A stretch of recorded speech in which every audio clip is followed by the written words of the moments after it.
So, who are you and where are you from? Yeah, hi, my name is Paul Mammakos. I'm originally grew up in New York on Long Island, but I live here in Boca Chica near SpaceX in Texas. In an earlier part of this StoryCycle project, I rode the length of Long Island. So, Awesome. And you said you work here? I live in Brownsville area, but I've been doing video for 2 years of SpaceX in Boca Chica. I own property in Boca Chica. I see. And so, since you were a kid, has the climate changed much? I don't think so. I think it's, and I can say a few things about why that, but you know, we're going through space and everything's traveling, but I think there's cycles, and you know, we've had. Should I go into this or should I wait? You know, I think there's cycles. You know, we've had ice ages, and then there's been more than one ice age, and you know, maybe the sun expands and contracts over time too. So I don't know what's causing the changes. For sure there have been changes, but I don't know if it's due to humanity. Okay. And then what about on an everyday basis? Do you think about it much? Say on a scale of 1 to 10, 10 being the most concerned, what do you?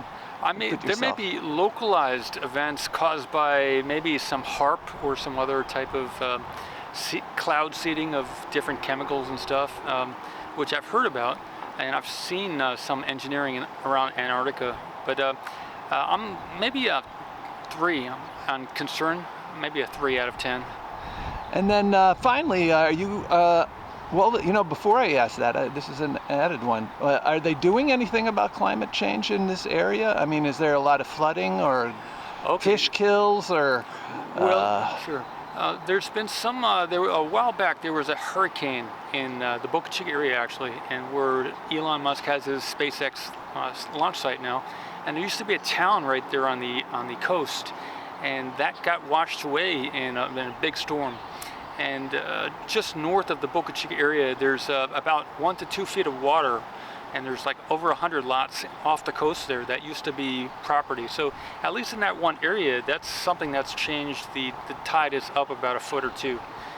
It's all underwater. But I lived in Long Island for about 20 years when I was growing up, and the word out in the 1980s was that in about 30 years, Manhattan would be underwater.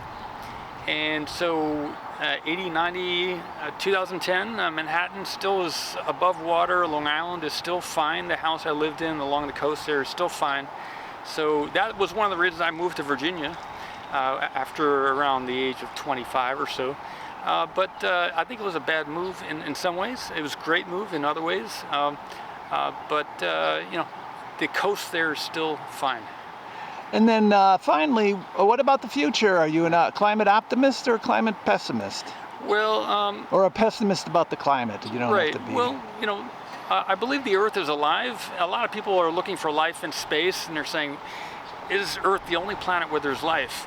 And if we look at, if we consider consciousness as something that permeates the whole universe, then I would say there's not a single place in the universe where there isn't any life. So these scientists looking for life off the Earth, I think it's everything. There's life everywhere. So if the Earth is alive, then the Earth can modulate the temperature how the Earth likes it.